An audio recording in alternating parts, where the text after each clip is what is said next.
প্রিয় দর্শক আসসালামু আলাইকুম। কেমন আছেন সবাই? আশা করছি আপনারা সবাই ভালো আছেন। আলহামদুলিল্লাহ, আল্লাহর অশেষ রহমতে আমরাও অনেক ভালো আছি। আজ আপনাদের মাঝে চলে আসছি নতুন আরও একটি রেসিপি নিয়ে। আশা করছি আমার এই রেসিপিটি আপনাদের কাছে একটু হলেও ভালো লাগবে। দারুণ মজার মাছ ভুনার রেসিপি নিয়ে চলে আসছি আপনাদের মাঝে। আমি যেভাবে মাছ ভুনা করি ঘরোয়া মশলা দিয়ে, এই রেসিপিটাই আপনাদের সাথে শেয়ার করব। তো ভিডিওটি দেখতে সবাই আমার সাথে থাকুন। এদিকে আমি বেশ কয়েক পিস মাছ নিয়েছি। মাছগুলো আমি খুব সুন্দর করে ধুয়ে নিচ্ছি। মাছগুলো আমি কয়েকবার খুব ভালো করে ধুয়ে নিয়ে তারপর আমি অফ ক্যামেরাতে লবণ আর হলুদ দিয়ে মাখিয়ে নিয়েছিলাম। মাখিয়ে বেশ কিছুটা সময় রেখে দিয়েছিলাম। এখন চলে আসছি মাছগুলো রান্না করার জন্য। তো চুলায় কড়াই বসিয়ে দিয়েছি। কড়াইটা যখন খুব সুন্দর করে গরম হয়ে গিয়েছে, তারপর এখানে আমি তেল দিয়ে নিয়েছি। তেলটাও ভালো করে গরম করে নেওয়ার পর এখন আমি এখানে মাছগুলো দিয়ে নিচ্ছি। আপনারা কিন্তু অবশ্যই কড়াইটাকে খুব ভালো করে গরম করে তারপর তেলটাকে গরম করে মাছগুলো দেবেন, না হলে কিন্তু মাছগুলো নিচে লেগে যাওয়ার সম্ভাবনা থাকবে।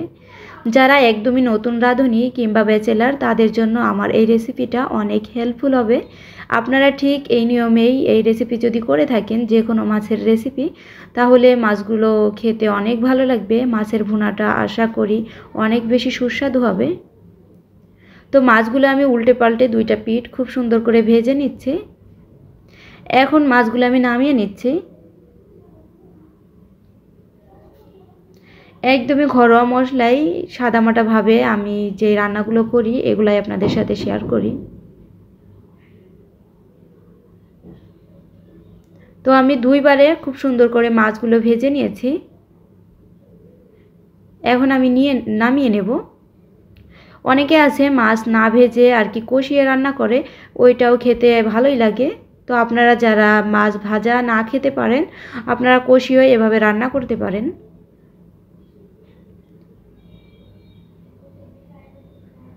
তো সবগুলো মাছ আমার খুব সুন্দর করে ভাজা হয়ে গিয়েছে। এখন আমি নামিয়ে নেব।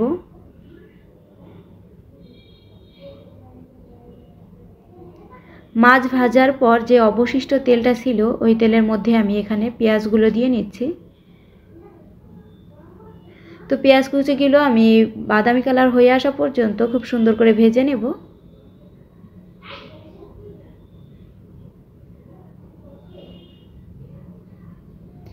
পেঁয়াজগুলো ভেজে নেওয়ার পর এখানে আমি আদা রসুনের পেস্ট দিয়ে নিচ্ছি। আর দিয়ে নিলাম কিছু পরিমাণ জিরা পেস্ট। এগুলো আমি আমার পরিমাণ মতো দিয়ে নিচ্ছি। আপনারা আপনাদের পছন্দ অনুযায়ী আপনাদের পরিমাণ মতো দিয়ে নেবেন। যে কোনো মশলাই পরিমাণের বেশি দিলেও তরকারির টেস্ট ভালো আসে না, পরিমাণের থেকে কম দিলেও কিন্তু তরকারির টেস্ট ভালো আসে না। পরিমাণটা বুঝে শুনে সবাই দিবেন, তাহলে কিন্তু খেতে অনেক বেশি ভালো লাগবে।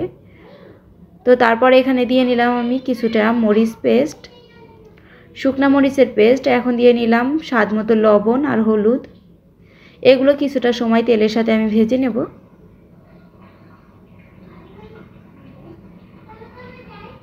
তো এই মশলাগুলো আমি ভেজে নিয়ে তারপর এখানে আমি কষানোর জন্য একটু পানি দিয়ে নেব।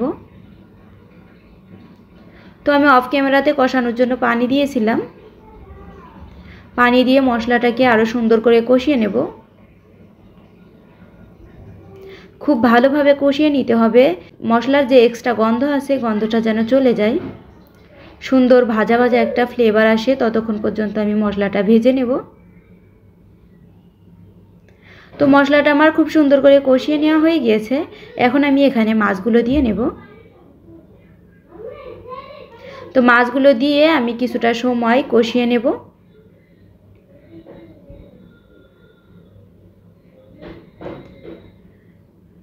মাছগুলো দিয়ে আমি অল্প কিছুক্ষণ কষিয়ে তারপর এখানে ঝোলের জন্য পানি দিয়ে নেব।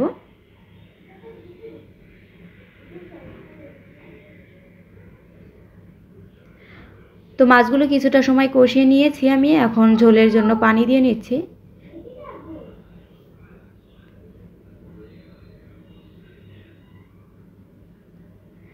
পানি দিয়ে এখন আমি একটু নেড়ে চেড়ে দিচ্ছি, মাছগুলোর সাথে খুব সুন্দর করে মশলার সাথে মিশিয়ে দিচ্ছি।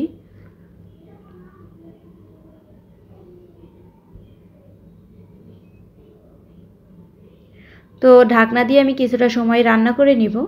কিছুটা সময় পর ঢাকনা উঠিয়ে আমি একটু নেড়েচেড়ে দিচ্ছি। আর অল্প কিছুটা সময় আমি রান্না করব। আমার মাছগুলো কিন্তু খুব ভালোভাবে সিদ্ধ হয়ে গিয়েছে।